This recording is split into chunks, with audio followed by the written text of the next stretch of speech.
Good morning, gentlemen, and everybody here attending and those watching at home. You know, cybersecurity is a big issue. Obviously, we hear about it almost every day now.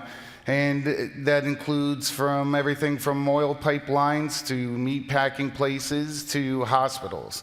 You know, we have an interesting set of guests. Danny Pahar, let's start with you. You've been a cybersecurity professional for years. And from your perspective, how has the discussion of cybersecurity developed and where are we now with it?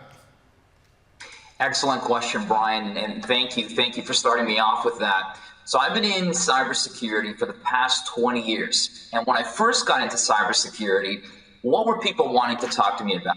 People were asking me about needing help with viruses, with malware, with phishing. We fast forward 20 years later, what are people asking me for help on? They're asking me for help on viruses, malware, and phishing. All the same problems they were asking for help on 20 years ago, but plus so many other ones. It's interesting because when you look at cybersecurity, it seems to be one of the only tech industries where our problems have gotten worse over the last 20 years as opposed to getting better. And there's a reason for that. It's because the problems associated with what we deal with, they're alive. They're not just technical problems. When you have a series of technical problems, as the technology improves, those problems will go away.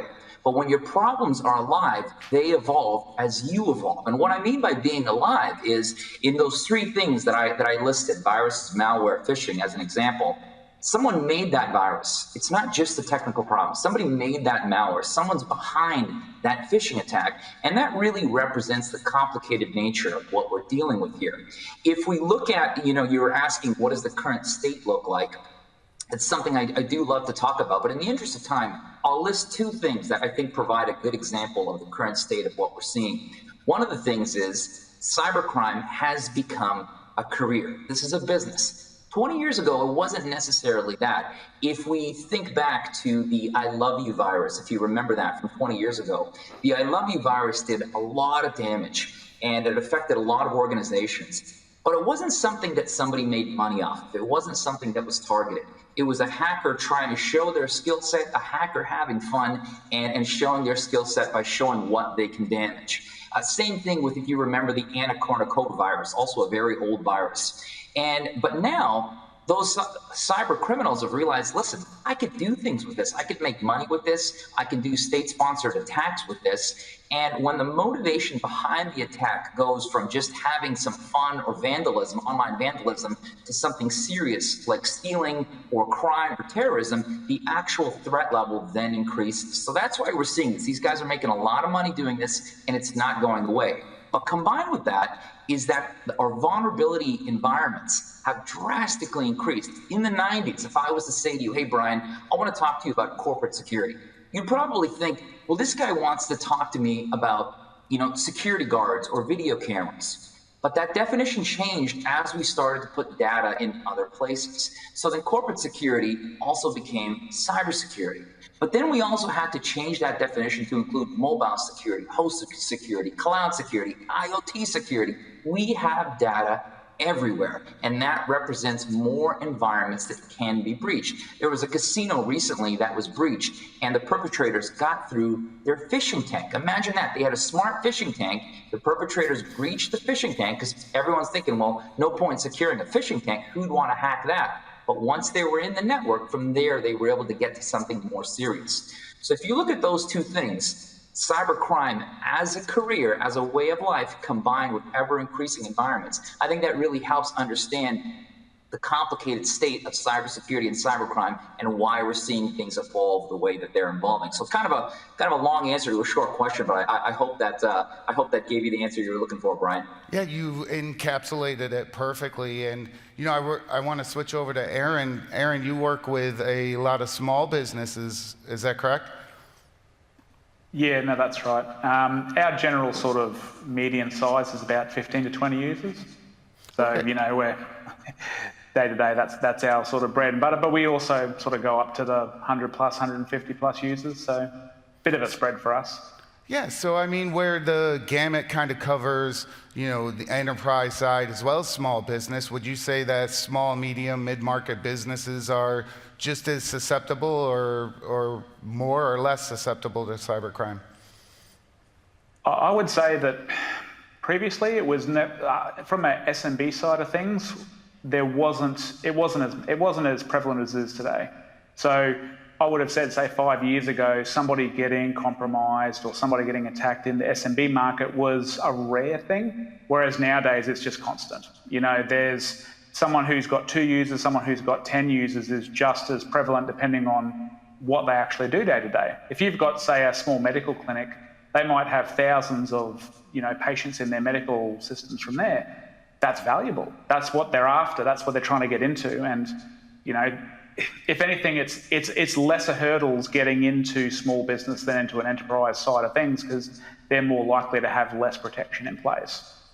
Yeah, fascinating. Actually, working with a lot of cyber security companies, that is typically the answer that I hear is, that basically everybody's susceptible to anywhere that you have data. And, Danny, you pointed out, that data is everywhere, and that when these cyber attacks or cyber breaches do occur, that, it has some cost. I'd love to explore some of the related costs to, a typical breach or attack, and it's not just, say, ransomware, the $14.2 million that they just paid to get back their meatpacking, industry.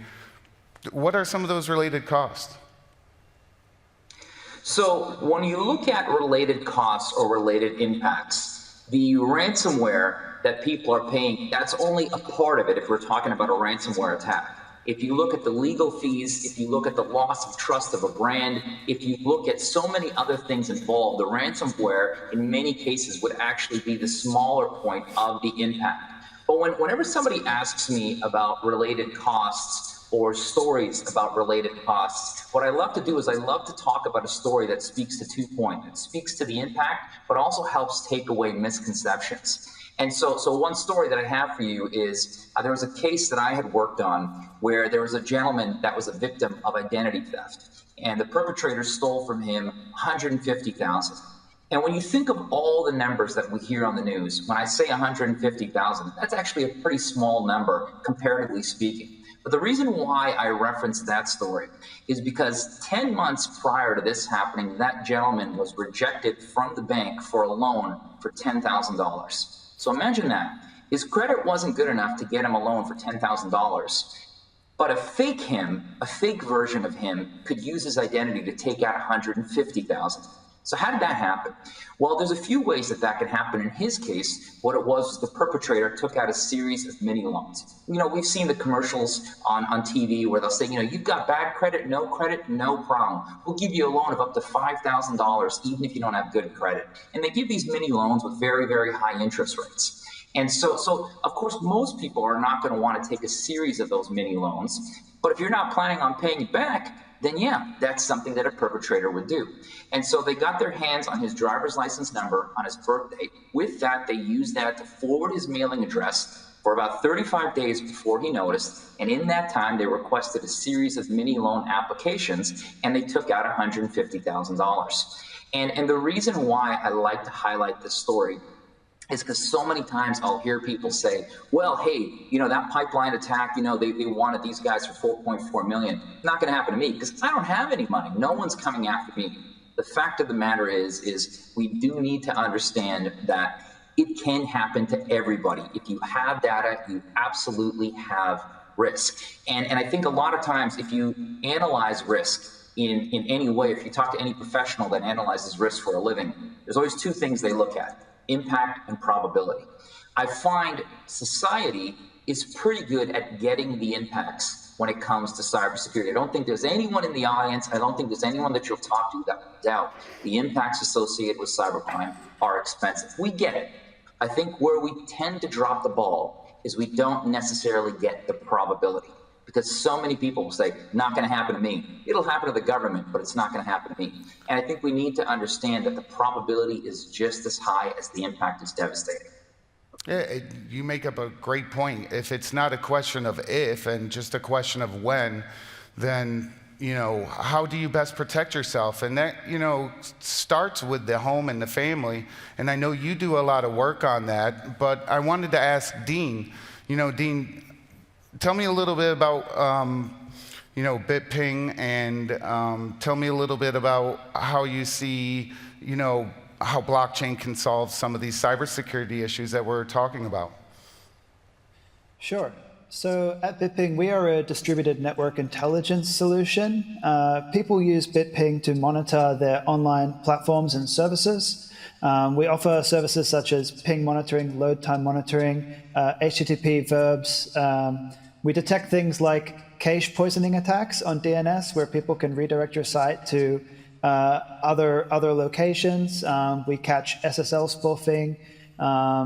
So people are using our solution to provide them with the intelligence that they need to mitigate threats such as DDoS attacks or any other kind of cybercrime. Now, if you think about the sort of customers that we serve, so we've got people who are like exchanges or streaming platforms, wallets, gaming customers, as well as the internal BSV services themselves. All of these people need to know that they're online. If they go offline, it's very high stakes. There is a big asymmetry between the cost of monitoring and preventing these things and the cost of reacting to them. So if you look at the costs of the average DDoS attack for small to medium businesses in 2018 was $78,000. And for enterprise, that ballooned to $2.3 million.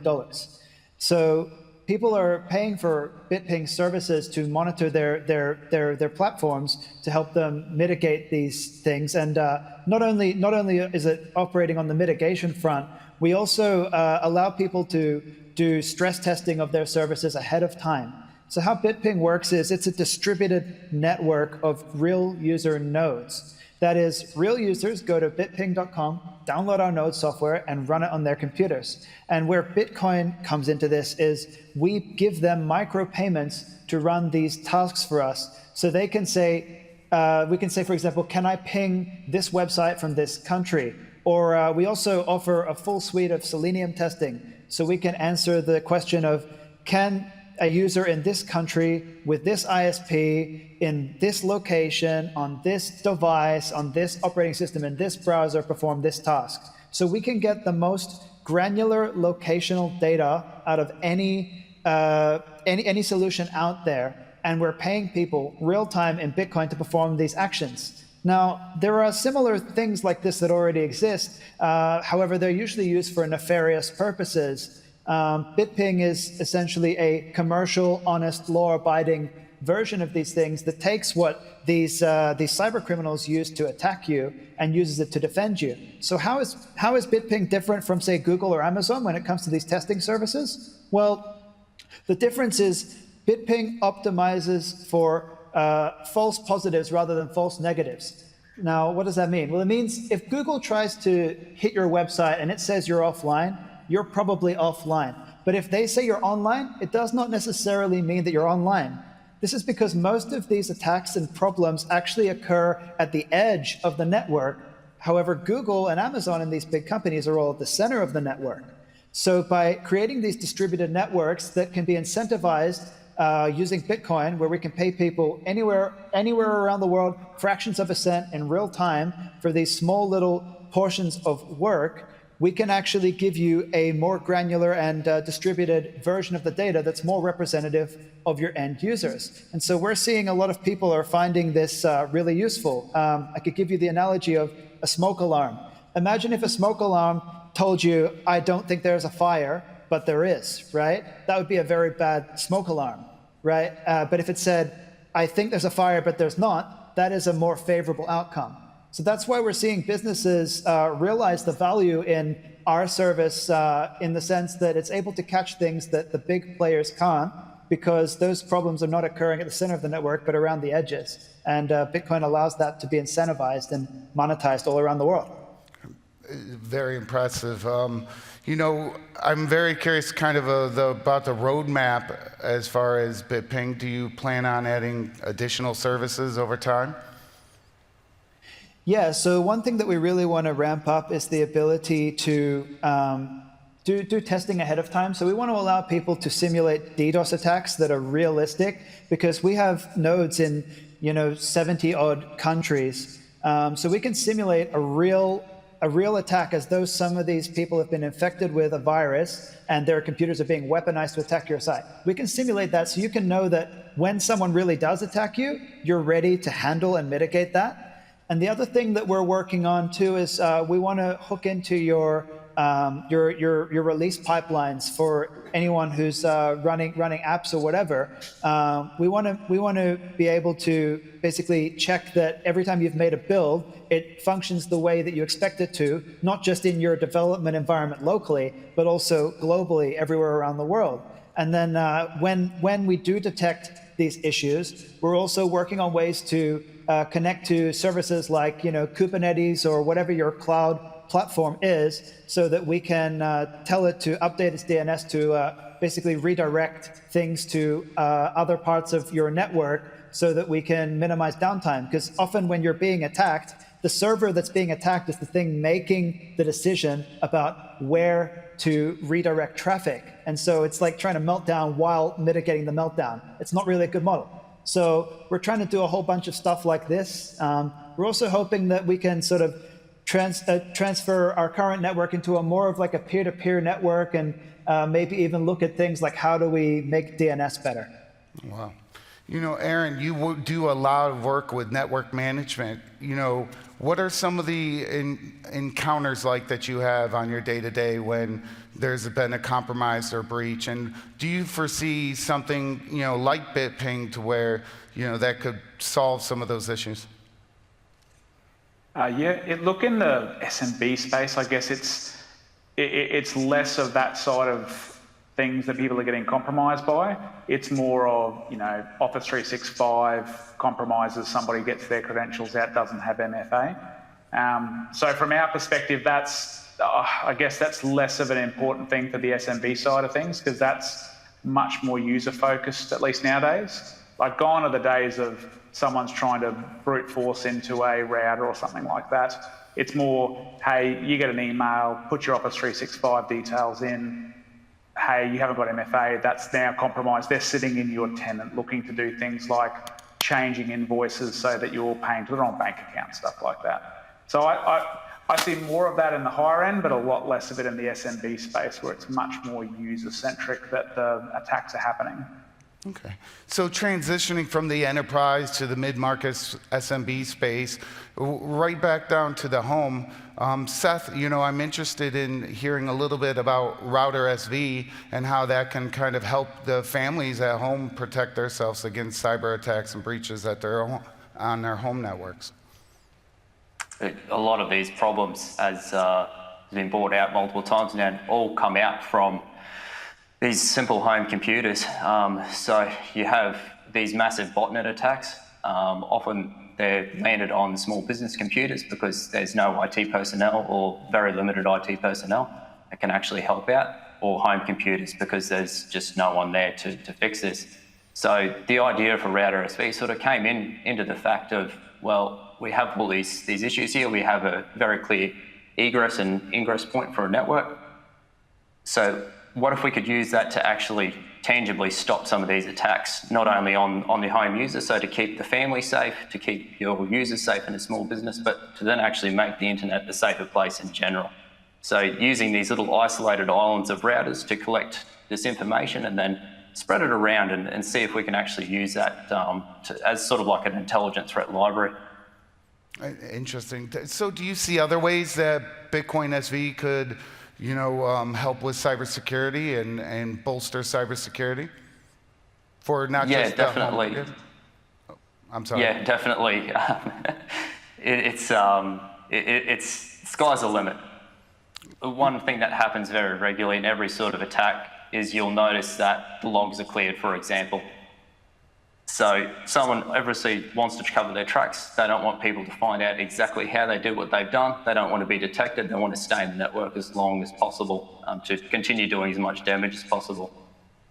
So if you were to get those logs and put them to the blockchain where they're now immutable and they're now safe, they can be discovered very quickly. Another thing that happens very regularly now is businesses will call in third parties to analyse security information. Obviously, you would assume that your IT department is doing the best by you in your enterprise environment. You're hoping that they're doing their job, but there's nothing to say that they're going to alter a log file, alter some device or something like this, and then decide to clear these logs out and make it look like they're the good guys still, when actually they've contributed to the overall problem. However, if you had a timeline based on the blockchain to say which changes were made, when they were made them, and this was also immutable, then that also puts the onus back onto the IT personnel, onto the companies, whichever if they're a contracted company, to do their job correctly. There's just a check and balance there essentially, so you can actually pinpoint if there was an issue where that's come from. Yeah, because it isn't so much about prevention as much as it is about the earliest detection as possible. And you bring up a great point with network logs and ways that BSV could be used to alert alert staff to know when there's been a right change to a log. Danny, Router SV is an interesting home concept to help with the family cybersecurity. I know that you do a lot of work educating, not just businesses, but, individuals and families.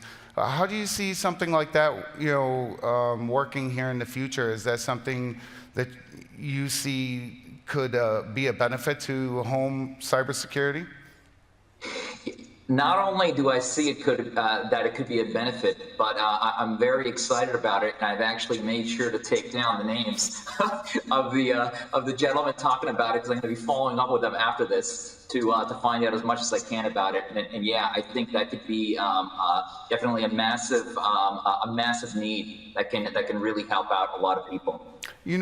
You've been in this space for a long time. I think we both have seen that this is, for CISOs, their number one concern over the last 20 years, and possibly the number one thing that, enterprises and small businesses, spend money on. And actually, it's becoming even more so for the home, where, you want to purchase protection, not just for your home networks with, securing your home network, but even securing your own personal identifications, and where cybersecurity's biggest issue is today is, you have all sorts of hardware and software devices, but how do you protect against somebody from phishing or malware, where you have to educate somebody to not press a button?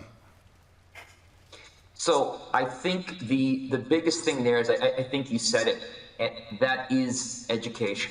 If we were to talk to people, if we were to pick anyone in the audience that's with you right now, we were to ask them, hey, what do you think the biggest attacks happening, in the world right now with regards to cybercrime? Most likely, everybody would probably say ransomware. And there's a good reason why they would say that. They would say that because that's what's all over the news. And a lot of times when we talk about these things, and yes, ransomware, malware, those are definitely problems. But when we talk about that being the problem of the attack, what we're doing is we're really talking about the bullet of the attack.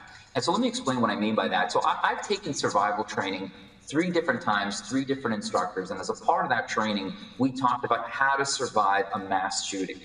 And not one of these very, very credible instructors ever focused their lesson on the bullet, on the make and model of the bullet.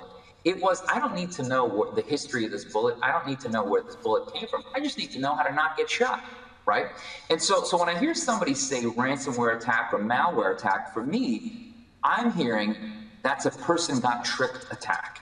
And so I think when we think about it like that, and we think about the importance of education, that may also help explain why over the past 20 years, even though we've thrown so much technology at this problem, the cybersecurity industry has thrown so much technology at this problem, we haven't actually really cracked this problem. It's actually gotten worse over time.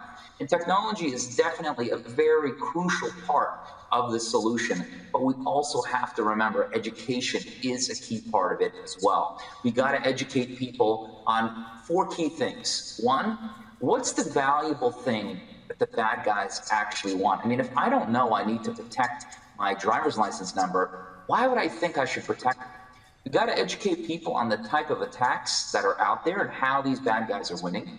We got to educate people on where they're most vulnerable to these types of attacks. And of course, we got to educate them on what to do after attack. But education is definitely a key thing, and touching on those 4 things I think will help go a long way. Thanks, Danny. Dean, I wanted to jump back over to you. You know, education is obviously a part of the answer here to solve cybersecurity, but you know, I wonder if there's a larger discussion as far as the architecture of the current internet and the way that data is sent and processed. Would you say that there could be a way that BSV could be used to bolster the internet? Yeah, I mean, the way you use blockchains when it comes to data is you treat well-known keys as safe, and that's better than not signing things, right? So if you put data on the blockchain, it kind of makes it more well-known, and the more well-known something becomes, the more easy it is to be like, oh, this is real or this is fake. But what we're also trying to look at BitPing is, you know, you were saying before, like sometimes it's not about prevention. It's about finding out as soon as possible that something's happened, right? I mean, if you look at the data, 49% of these DDoS attacks are not even detected by the company within the first hour. And we're talking SMBs and enterprise customers, right? So I think what we really want to do is we want to incentivize the ability of people to provide information, like useful information that can help solve these problems, you know, and incentivize it with micropayments, and you know, also make use of the big data that Bitcoin is capable of providing us with. I mean, if you look at just 2 days ago, BitPing detected an outage with Fastly, which affected Twitch, Twitter, the UK government, Reddit, a whole bunch of these big websites, as well as a whole lot of small ones that you've never heard of, right? Now, if these people had monitoring set up, they would have detected it even faster, right? But what happened instead was half the internet went down. So it goes to show that if you don't have that sort of business intelligence, that sort of network intelligence, your business is dead on arrival. So I think we can use Bitcoin to incentivize honesty and make information more accessible. And I think that we can sort of rethink how we've built the internet around that. Great answer. Aaron, I'd love to hear your thoughts on that as well. Yep. Look, I guess speaking on the topic I'm most interested in from a blockchain perspective, especially with Router SV, is I guess the compliance side for us. I find a lot in the IT industry, there's not a lot of regulation. There's not like if you're a lawyer or a doctor, you have to have a certain level of knowledge, a certain level of capability. And what I'm interested in is, you know, I guess forcing people to do a good job, because user education is one component, but the technology side of things is just as important. So if we go, hey, we've got Router SD in place, we've got a Sophos firewall in place, and we're reporting into Router SV changes to rules, intrusion detection, denial of service attacks, what have you, it's immutable. There's no questioning it. So I guess it's forcing the sort of IT provider to make sure they're taking care of that properly, because that's as much user education as you can. If you've got open ports, you don't have appropriate levels of password security, it's an even worse attack than just a ransomware attack if they're physically within your network. So I guess from my point of view, that's what I'm most excited about by that. And yeah, I guess it's a sad state of affairs that I'm excited to get other people in my industry to do a good job. But I mean, we see it so often that you come into somewhere that's been compromised and the basics haven't been done. Like it could have, the impact that a compromise has on a business, the business can be closed, you know, by the end of the week, you know. All the money's been cleaned out of the bank accounts, or all of the customers' details of their customers is on the internet, and the trust is totally gone, and all because somebody didn't do the right thing. And it's not rocket science anymore. Coming in and properly securing a network, making sure PCs have an appropriate level of malware protection and ransomware protection and things like that. So, I mean, that's my, I guess, most exciting side of it, in that, in the SMB market, it's less of the real-time sort of needing to know about it. Most of these guys, if the internet's offline for an hour, they're not end of business, but it's knowing that they're protected, knowing that if something happens, we can see what happened, especially from an insurance perspective. Like, I see it being a great thing, especially say in Australia, that the insurance company says, okay, you've got a cyber security policy. You have to have, say, router SV in place for your policy to be, usable, so to speak. So if something happens, they can review those logs as part of the incident and go, yes, you were doing the right thing, you're covered. Or, hey, look, your IT provider didn't do X, Y, Z, we're not going to provide this coverage. We're seeing more and more the insurance companies sort of really knuckling down on paying out claims and things like that if the actual client hasn't been doing the right thing. And by proxy, that's us, that's the IT provider having set things up properly. Interesting. You bring up cyber insurance, and I know, Danny, you and I have spoken about cyber insurance. I'd love for you to expound on just a little bit as far as what that is for anybody that may not be familiar. Yeah, excellent question. So cyber insurance, really, to put it simply, it's like regular insurance. The only difference is it's meant to insure us against the threats and vulnerabilities brought on by the digital age. The first cyber insurance contract that was created actually in 1998. It wasn't an industry then. Cyber insurance wasn't a typical solution, but this was something more so created for one organization that wanted it specifically for them. It started to become more popular at around 2014, and that's really when we started to see this become as an industry. And where I really fell in love with it is there was an organization that I was working with. They had suffered a breach. It's a smaller organization, and the perpetrators stole $2 million from them. And when I looked at what the perpetrator stole, I looked at their size, and I was like, this doesn't look good. Like, they may have to go bankrupt for this. But it turns out they had something called cyber insurance. And as a result of that, they got their $2 million back, and they're still here today. And what I also like about it from a cybersecurity professional's point of view is cyber insurance fits in nicely to the cybersecurity framework. Cybersecurity framework being, of course, identify, protect, detect, respond, and recover. It fits really nicely in that recovery category. But I will go back to comments that were just mentioned, where what we are going to see changes in the cyber insurance industry is they are going to be getting a lot more strict about the type of security you need to have in place or you won't get insured. The numbers that I'm seeing with some of these cyber insurance professionals that I'm working with is in 2020, the revenues did not surpass what they paid out in claims. So they haven't really, they've lost money on this. So they've made decent revenues, but they paid out more in claims. And what that is that's a sign telling you they're going to get a lot more strict to the security protocols you need to have in place before you can get insured. Thanks for that explanation, Danny. You brought up the NIST cybersecurity framework, and it's interesting to see how Bitcoin kind of applies to that framework. Dean, when you look at the whole gamut of cybersecurity hardware and software that's available, and you're considering, other ways that BSV could help protect a network, what are some of the other things that kind of pop into your head as far as ways to mitigate some of the dangers of hacking? Yeah, I mean, if you look at most vulnerabilities, they are kind of user error. So I think, as was mentioned earlier, education is a big part of it. But what Bitcoin can really do is just bring accountability to these things. I really love things like router SV. I think SSH logs to the blockchain is a good thing. We actually set that up internally at BitPing in Cambrian, Bali, in fact. Just so that if anything ever happened, we could see these logs.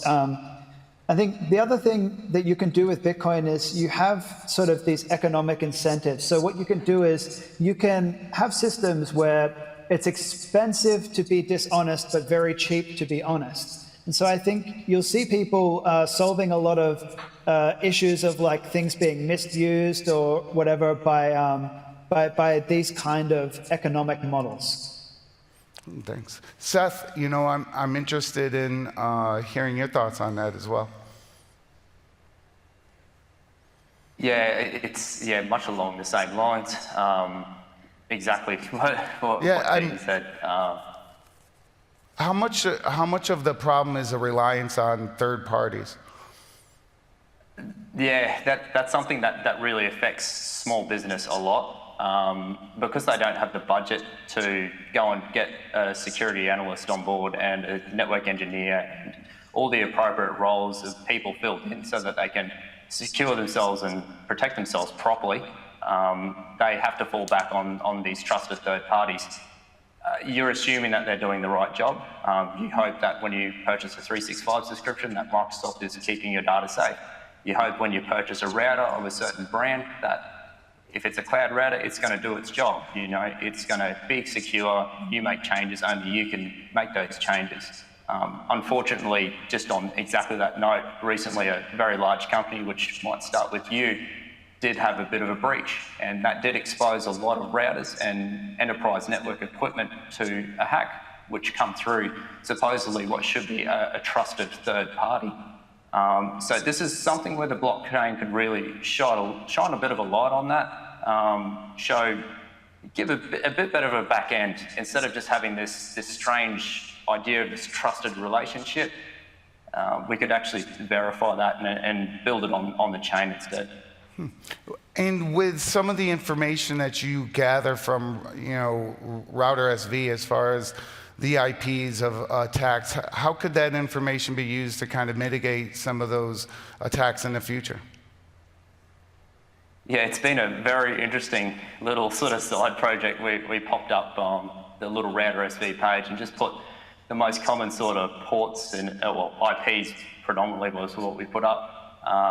So you could just sort of have a bit of a running total. Who was number one? Who was hitting the routers the hardest globally? Not a great title to have possibly in the scheme of things, and unless you take pride in attacking people, which is probably a good thing for you. But moving forward, that data can be monetized. That's very, very simple. You can also use that data as prevention. So some company might actually need a port open. It might be the worst idea in the world, but they might need it open for a very small period of time. But if we know that that port is being scanned and attacked from certain IP addresses, we can preventatively stop that right at the start. It's cutting the head off before the head even appears, essentially. Interesting. Danny, going to you, where, you know, your background is more in legacy type of cybersecurity protection, and, you know, whereas we're looking at BSV as a new way to use Bitcoin as a security system and helping a new architecture, like create a new architecture. What are your thoughts about, you know, what you've learned of BSV and how it can be applied to a network, whether it's enterprise, home, or, you know, for a small business? Well, I think what I love about it and what interested me about it from the very first time I heard that as a concept, in some of our early discussions that you and I had, is it's about the data. And it has an interesting way about identifying that data and bringing that data back and making people accountable to that data. And it has a very interesting way of walking down and making sure that we understand who did what with that data. And when it comes to, if I look at cybercrime, it really all goes back to that data and the security of that data. And I think that's, for me, what I'm very curious to see what the future is going to hold, because I think BSV brings something very, very interesting to the table about data and about being able to secure that data. Great answer. I really want to thank all four of you for joining me today remotely. I know for some of you it's quite early. I'd like to thank all the guests for listening and those at home as well. Thank you, guys. Appreciate it. The biggest sickness in healthcare isn't a disease. It's not a bacteria or a virus. It's the silence. see, the data we need to combat diseases, to stop suffering, it's not waiting to be uncovered. It's stuck behind closed doors in stubborn silos. The healthcare industry has the data to improve our lives in untold ways, but no one communicates. And in that silence, countless lives are lost. That's why at EHR Data, we're building the largest ever shared data set of human health. And it won't belong to a hospital, government, a corporation. It will belong to the rightful owner of your healthcare data, you. We're merging healthcare records with blockchain to finally put you in control. Because your data doesn't belong on private servers. It should be in your hands in service to your health. The greatest sickness may be silence, but the silence stops when you have a voice. EHR Data. Own your health.